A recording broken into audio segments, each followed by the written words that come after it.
Entreprise missionnaire, aide missionnaire internationale. Alors, nous avons fini nos enseignements pour la networking apostolique. Et aujourd'hui, nous retournons à la série versets clés de la Bible. Alors, le verset clé aujourd'hui, c'est Job 1:12. Et l'Éternel dit à Satan, l'adversaire et l'accusateur, « Voici tout ce qui lui appartient à Job est en ton pouvoir. » Il a dit ça au diable. Seulement, ne porte pas la main sur lui, sur Job. En parenthèse, j'ai ajouté, mais tu peux toucher à tout le reste qu'il a, mais touche pas Job lui-même. Éventuellement, il l'a touché. Et Satan s'éloigna de la présence de l'Éternel. Alors, ça, c'était, en tout cas, on pense que les événements du livre de Job ont eu lieu à l'époque d'Abraham et de la période patriarcale, environ 21 à 1800 ans avant notre ère, soit environ 2000 à 1800 ans avant la naissance de Jésus. En d'autres termes, il y a plus que 4000 ans. OK? Alors, la raison que je donne ce verset-là, c'est parce que j'avais marqué ceci. Tout ce que je vais partager est une réponse à un commentaire sur mon message que j'avais posté sur Facebook. Il est incroyablement illusoire, ignorant, hérétique de prétendre ou que de dire que Dieu utilise le péché ou le diable pour accomplir ses desseins. Ça, c'était mon post, ça, c'était mon commentaire. Et quelqu'un m'a répondu avec Job 1:12. Il a dit, mais qu'est-ce que tu fais avec Job 1:12? OK?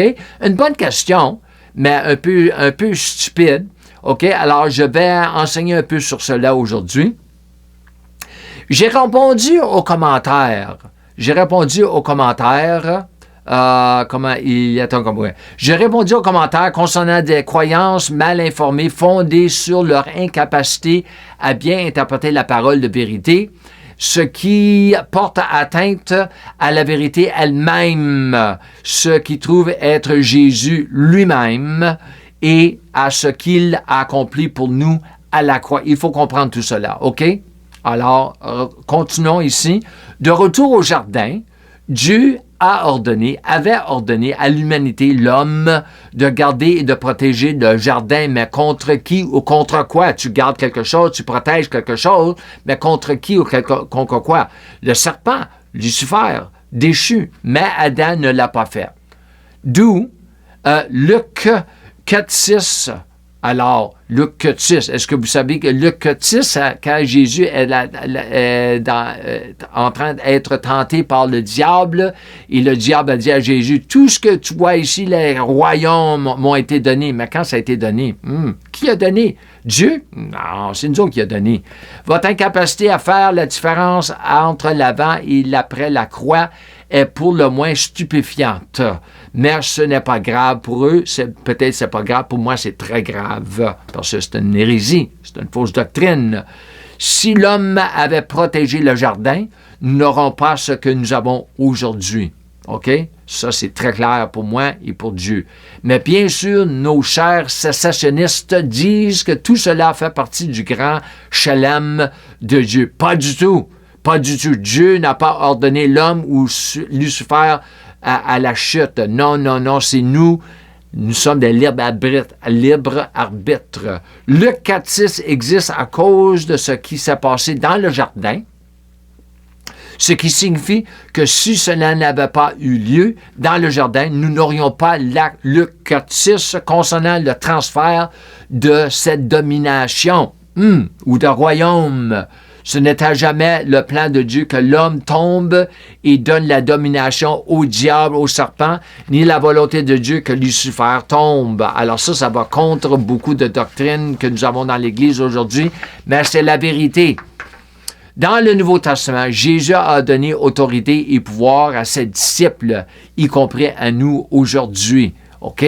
Sur toutes les œuvres du diable, Luc 10:19.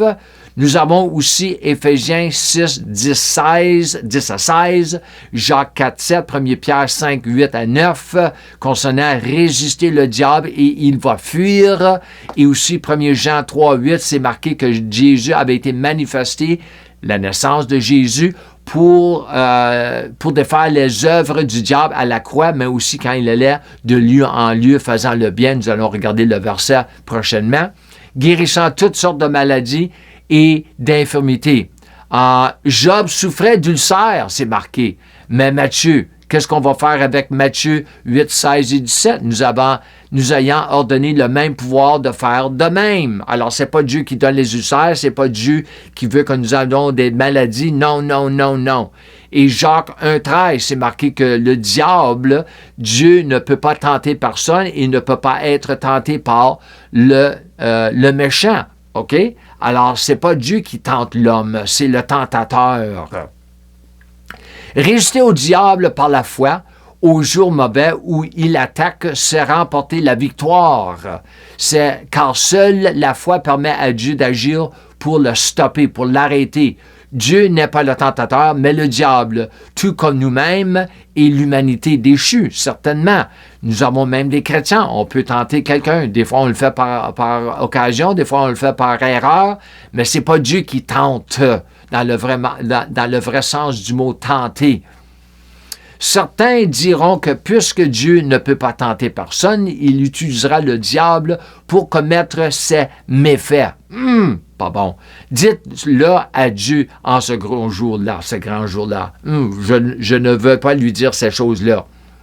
Certains disent que Dieu permet parfois au diable de faire ce qu'il fait de mieux, mais qu'il le permet ce que nous permettons. Il faut comprendre cela. Dieu permet ce que nous permettons. Alors, je vais enseigner un peu sur cela. Autrefois dit, si vous ne résistez pas au diable, par la foi, Dieu n'a d'autre choix que de le laisser faire ce qu'il a prévu de faire contre vous. Il y a des chrétiens qui croient que Dieu doit faire ou permettre que des choses mauvaises arrivent aux gens pour attirer leur attention. C'est pas bon, c'est pas une bonne doctrine, ça. Si Dieu permet au diable de faire des choses mauvaises, c'est parce que nous le lui avons permis, car Dieu nous a donné l'autorité et le pouvoir de l'arrêter. OK? C'est comme quand Dieu a donné comme Dieu a dit à Adam, le jour que tu manges de cet arbre-là, tu vas mourir. Il a dit de ne pas manger de l'arbre, mais Adam l'a mangé quand même. Dieu ne l'a pas arrêté parce qu'il avait dit quoi faire. Mais Dieu ne peut pas le faire pour lui, Dieu ne peut pas le faire pour toi. Après toutes ces années, l'ignorance dans l'Église est pour moi le moins stupéfiante. C'est pourquoi le Seigneur m'a dit il y a quelques années, je t'utiliserai pour réformer une Église brisée. Une Église brisée a besoin d'une réforme. Une Église qui n'est pas brisée n'a pas besoin de réforme.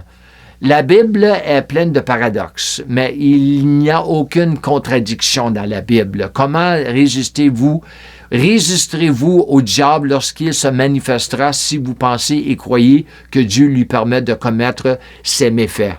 La plupart des gens ne comprennent pas ce que c'est un paradoxe et pourtant la Bible est en pleine. Il y a des paradoxes partout dans la Bible.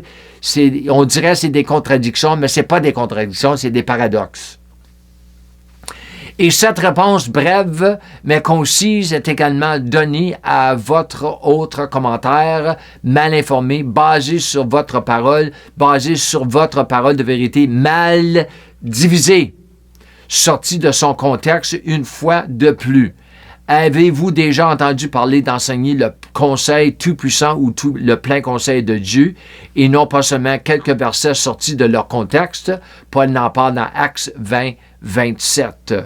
Et Actes 10, 38, c'est marqué que Jésus a été oint de l'Esprit Saint et de pouvoir pour faire le bien. Il allait de lieu en lieu faire le bien et délivrer le monde qui était sous l'empire du diable. Jésus a parcouru le monde pour libérer les gens des œuvres de l'ennemi et cela nous appartient ainsi qu'à son corps et à ses ambassadeurs sur la terre. Nous sommes les ambassadeurs de Jésus-Christ. Alors, si vous dites des affaires de Jésus qui n'est pas vrai, vous n'êtes pas un vrai ambassadeur. Non, il faut bien représenter Jésus et pas le mal représenter. Pour en revenir à ce que un bon prédicateur avait dit, ou le Seigneur lui avait dit, OK, ça c'est que ça la parole dit, mais c'est pas que ça veut dire, OK? En anglais, c'est meilleur. That's what it said, but that's not what it means. Une grosse différence. J'aimerais vraiment connaître la vérité concernant c'est ce que la parole dit, mais qu'est-ce que cela signifie? Grosse différence. Quelqu'un va dire de quoi? OK, j'ai compris qu'est-ce que tu m'as dit, mais qu'est-ce que tu veux dire par ça? Qu'est-ce que ça signifie? J'aimerais vraiment connaître la vérité concernant le livre de Job, et je sais que le Seigneur ne me cache rien, ni à moi, ni à personne d'autre d'entre nous, mais il faudrait que je commence à y consacrer du temps, ce qui me manque actuellement. Je connais suffisamment que ce que la parole a à dire sur la guerre spirituelle, surtout dans le Nouveau Testament, qui est post-cross et non pré-croix. Nous sommes sur le bord ici de la croix et pas avant la croix. Grosse différence, et nous devons savoir ce qui nous appartient. Je vais toucher un peu sur cela avant de finir ici. Si vous croyez et êtes convaincu que Dieu est celui qui permet au diable de vous dévorer pour une raison mystérieuse afin d'accomplir ses desseins dans votre vie, comme les catholiques disent, c'est très mystérieux. Dieu agit d'une manière très mystérieuse. Il te donne la maladie, il veut t'enseigner quelque chose. Non. Vous ne pourrez jamais lui résister. C'est pourquoi il vous dévorera. Bien trop de chrétiens ont été et sont dévorés par l'ennemi simplement parce qu'on ne leur a pas appris à lui résister par la foi et à revêtir l'armure complète ou à reconnaître ce qui leur appartient dans leur nouvelle union avec le nouvel Adam à travers la nouvelle nature faisant partie de la nouvelle création. Ça, c'est très important. J'ai enseigné beaucoup sur cela. Dieu a investi en nous tout ce qu'il avait investi en Jésus, dans son humanité, par la nouvelle naissance. Tout ce qui appartient à Jésus nous appartient, oui, et tout ce qu'il a fait, nous pouvons le faire aussi par l'Esprit qui demeure en nous. Alors ça, c'est une bonne nouvelle pour nous qui sommes sauvés, qui sont croyants, qui sont des disciples de Jésus. Alors, je vous remercie encore une autre fois. Je vous encourage, comme toujours, de marcher dans la plénitude de votre filiation, en marchant dans la plénitude de la grâce de Dieu et de la foi de Dieu. Shalom et Amen.